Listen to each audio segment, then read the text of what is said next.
当人到了50岁，已经年过半百，这时很怕中风找上门。中风对健康有很大的威胁，所以要预防中风出现。下面呢，教大家一个动作，或许能够帮助到你哦。这个动作就是我们常见的甩手。甩手呢，大家应该都会了。那下面我们来看看具体的做法。先保持站立，将两脚分开，与肩膀同宽，然后双手同时前后甩动。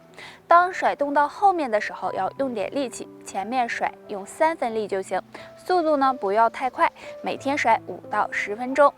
可以早晚都甩一次，这样甩手能够带动全身，促进全身的血液循环，有活血通络的作用。不管多大年龄的人都可以做。若能够每天坚持练习，血管更通畅，也能够帮助预防中风发生。想要预防中风，还要保持血管通畅，建议大家呢可以喝点苦荞茶，有助疏通血管。还有呢，坚持锻炼，注意饮食调理也是非常重要。现在的人越来越不愿意运动了，久而久之啊，就导致心肺功能不好，再加上抽烟、空气污染等因素，很多人肺部都处于不健康的状态。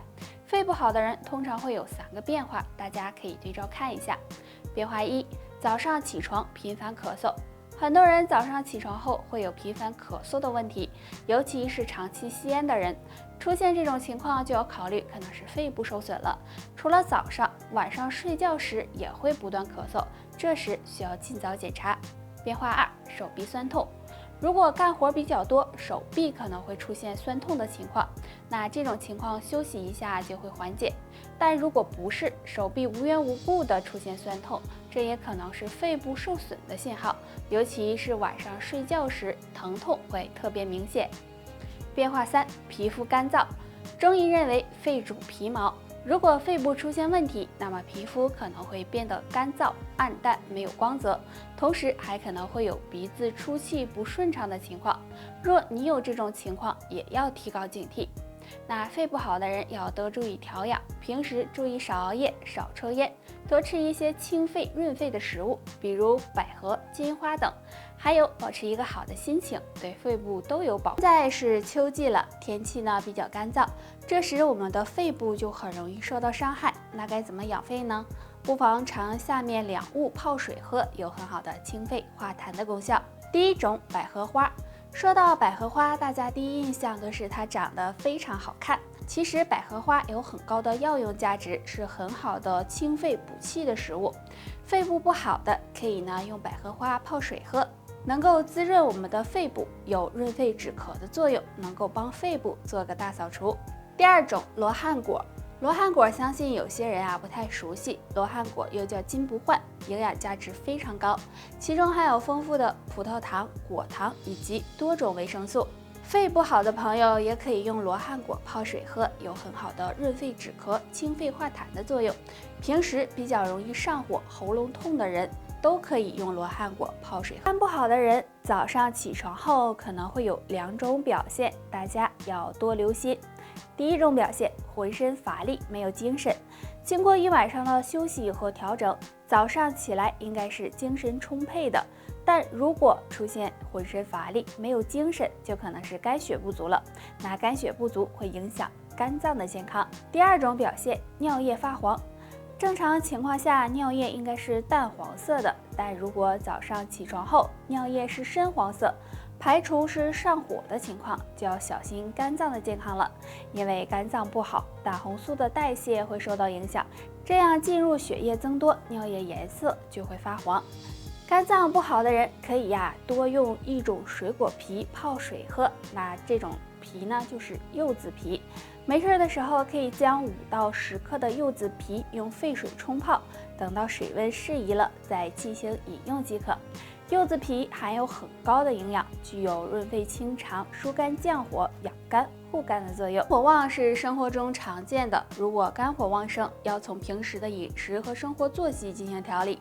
那对于下面这3种水果，最好就不要吃了。第一种，菠萝。菠萝味道香甜，是很多人喜欢吃的。菠萝的营养价值很高，其中含有很多糖分、碳水化合物以及膳食纤维，经常吃对身体有益。但是肝火旺盛的人就建议不要吃了，因为菠萝属于温性水果，会加重上火的现象。第二种，榴莲。榴莲大家呀都很熟悉了，榴莲含有的营养价值也非常高，而且啊它是一种大补的食物。对于肝火旺盛的人来说，榴莲属于温性水果，如果经常吃也会加重火气，让肝火降不下去。第3种，桂圆。桂圆吃起来很甜，但是它和榴莲和菠萝一样，也属于温性水果，也是不适合肝火旺盛的人吃的，所以碰到这种水果也要闭上嘴。肝脏有很强大的排毒和解毒功能，所以呀，我们要好好的保养。如果肝脏不好，平时呢一定要注意饮食，记住少吃3种食物，肝脏或许会越来越好。腌制类食物。腌制类食物中含有大量盐分，如果经常吃会加重肝脏负担，不利于肝脏健康，所以肝脏不好的朋友最好不要吃腌制类食物。油腻的食物，肝脏不好的油腻食物也要少吃，因为吃得太油腻也会加重肝脏负担，在一定程度上会损害肝脏。含蛋白高的食物。蛋白质本身对身体是有好处的，但是对于肝脏功能受损的人，建议少吃高蛋白食物，也会给肝脏加重负担，对肝脏健康不利。除了少吃3种食物，还可以呢多吃2种食物。第1种，绿叶蔬菜。绿叶蔬菜中含有很多营养物质，经常吃有很好的养肝护肝的作用，比如菠菜、芹菜等。第2种，含有维生素的食物。生活中很多水果含有大量的维生素 C， 比如苹果、荔枝等。那经常吃这类食物对肝脏也有养护作用哦。肝脏是一个哑巴器官，如果肝脏出现问题，我们是感觉不到疼痛的。不过我们可以根据身上一些异常变化来判断肝脏是不是健康。1. 眼睛发痒。中医认为肝开窍于目，如果肝脏出现问题，那么眼睛也可能会有不舒服的情况。若是眼睛经常干涩、发痒，甚至有疲惫、肿胀的感觉，就可能是肝脏发出的信号了，需要及时检查，好好的保养肝脏了。2. 皮肤发痒。平时如果不注意个人卫生，或者是出现过敏症状时，皮肤可能会发痒。但如果排除这种情况，皮肤出现瘙痒，同时还伴有明显变黄的情况，就要小心，很可能是肝脏出现了问题。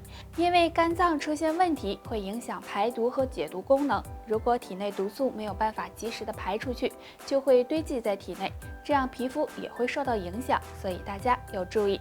上面这2处发痒，如果你一个都不占，那真替你开心，说明肝脏还算不错。大家有没有听过这样一句话？胃是喇叭，肝是哑巴。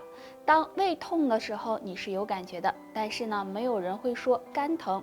所以呀，我们只能从身上的一些变化来判断肝脏是不是出问题了。脚底干燥脱皮。我们的皮肤和内分泌有很大关系，如果肝脏出现问题，那么就可能会影响身体的内分泌，这样脚底皮肤就容易出现干燥、脱皮甚至干裂的情况。脚底皮肤发黄。正常脚底应该是红润有光泽的，但如果发现脚底皮肤变黄，就可能是肝功能异常，导致胆红素偏高，所以脚底出现发黄情况。脚底纹路变多。肝脏是负责解毒和排毒的，如果肝脏受损，那么就会影响排毒，血液健康也会受到影响。而我们的双脚距离心脏呢比较远，若是脚底纹路变多了，就可能呢是肝脏。经常在家里做饭的，如果一顿饭吃不了，很多人又舍不得扔掉，就会放在冰箱里留着下一顿吃。那么隔夜菜到底能不能吃呢？下面的这2种最好扔掉，可以告诉家里人。第1种，绿叶蔬菜。家里如果剩了绿叶蔬菜，最好扔掉，千万不要隔夜，因为绿叶蔬菜在放置6小时后，硝酸盐含量就会升高，时间越长，对身体健康越不利。所以大家在吃绿叶蔬菜的时候，最好能吃多少做多少比较好。第2种，海鲜。海鲜也是不适合隔夜吃的，因为隔夜的海鲜，其中硝酸盐含量也会升高，而且还会产生一种蛋白降解物，会影响我们肝脏和肾脏的健康。那海鲜放置时间长了，也会滋生细菌，容易引起腹泻，所以大家尽量也不要隔夜吃。我们每天都要喝水，而有的人就喜欢喝白开水。那么问题来了，隔夜的白开水还能不能喝？很多人其实都喝错了。下面我们就一起来了解一下。如果在炎热的夏天，隔夜的白开水中很容易滋生细菌，所以建议大家不要喝。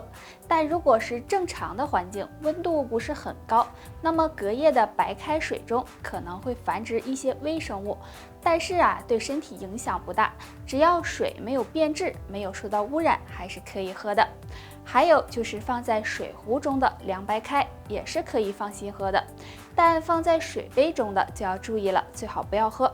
所以隔夜的白开水如果保存得当的话，还是可以放心喝的。